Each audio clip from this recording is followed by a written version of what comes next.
Welcome back, everybody, to another episode of How to Make Your Geo Metro Faster. After transmission swap, we got some other things we got to do.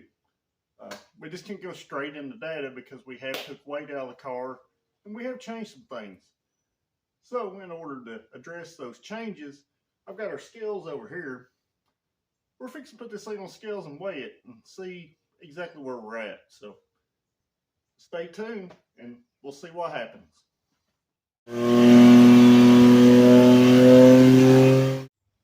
And what I mean by changes, guys, is not only did we lose a bunch of weight from swapping to the automatic to the manual transmission, but we also gained power.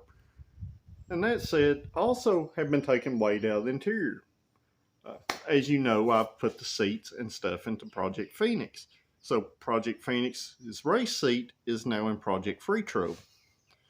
So I'm going to flip the camera around. I'm just going to kind of show you, if you've missed other episodes, what's going on. That way you make an informed decision on what you want to do.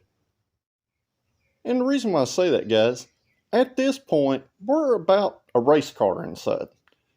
We still have the stock dash and stock cluster, but other than the blower motor that blows air under the dash to circulate some in the car, there's really no other creature comfort stuff. Other than the windows still roll up and down, the vent windows still fold out. So there's no carpet, there's no plastic trim pieces that are unnecessary, and we converted to a 3-point seat belt. Now 95 up stuff will bolt in these cars, so that's what I've done, and I attached a buckle over here via a custom-made bracket to one of the old seat mount holes. The only thing that is still left to take out of the interior of this car, if you wanted to, would be to completely remove the dash and go to a lighter weight steering column. As far as doors go, the only other weight I could take out of it is the remaining harness that is in the door for the 94 automatic door locks and the door crash beams.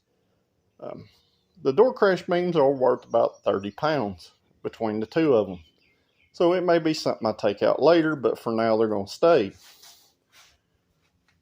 So we're pretty bare bones, guys. So that's why when you start doing something like this, you have to make a decision on how far you want to go. This is going to be max effort, and it's going to be a conversion later. So losing this stuff right now is not a big deal. It's not like it is discarded. But I've said it a million times, doing a manual transmission swap in this, I'm going to guess we've lost somewhere around 60 to 70 pounds off the nose. And probably freed up anywhere between 10 and 20 horsepower.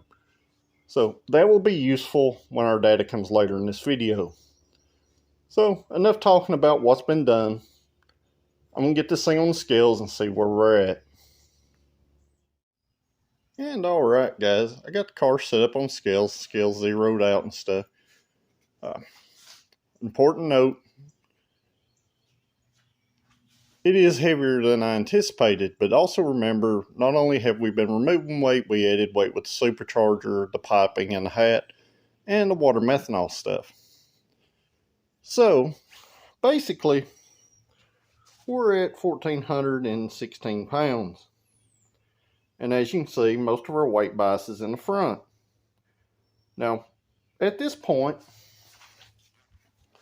I am going to make a change. I'm going to raise the rear back up. I'm going to put a stock spring back in it. And even though it's hard to believe, this car does have lowering springs in it. As we've been taking weight out, the car continually gets higher. So I'm going to put stock rear springs in to really pitch it up high in the rear.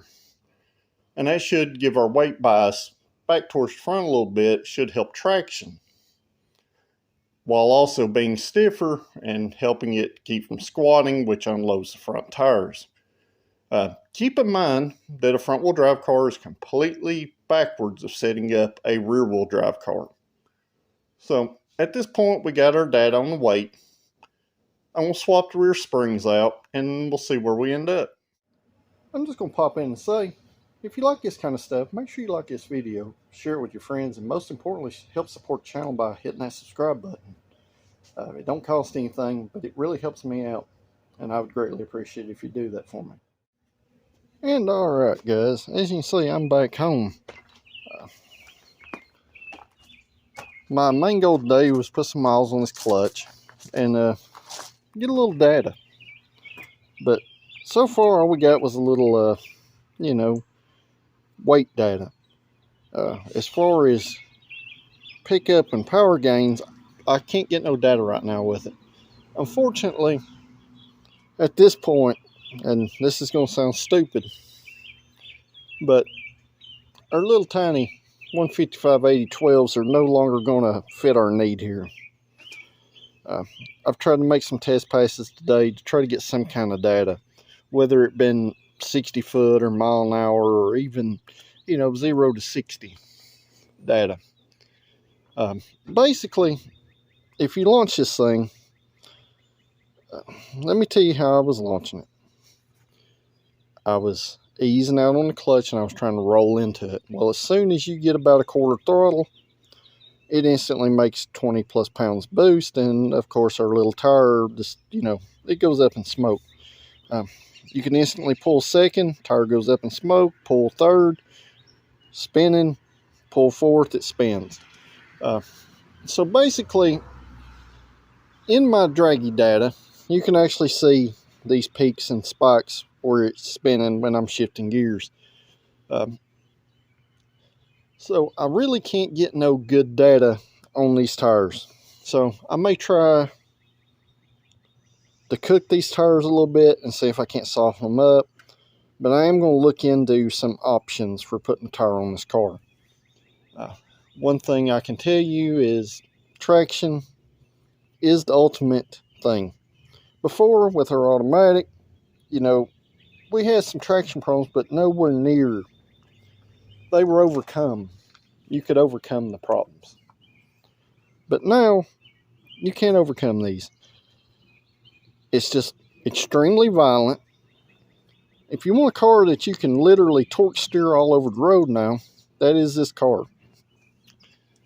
Another thing that I did have to go in and do this afternoon, I did have to go in and tighten the gap up on the plugs. Like I said before, it is making more boost since I fixed the boost leak, so I was getting a little high RPM cutout, which wouldn't have really made no difference in the data that I did collect today. So stay tuned, guys, because there's big things coming here. I really hate that I couldn't get that data that I was trying to achieve today, but I did get a little bored earlier and work on the hood some.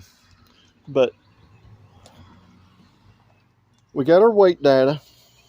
I did take the hubcaps and stuff off of it also, trying to gain a few more pounds. I was trying to get down to like $13.99, but we're pretty much stuck because the scales really don't respond until you start taking out 10-pound weight increments. So it just kind of, I'm going to leave you with another inconclusive. At least we know what it weighs now. So until the next one, guys, we'll see you then.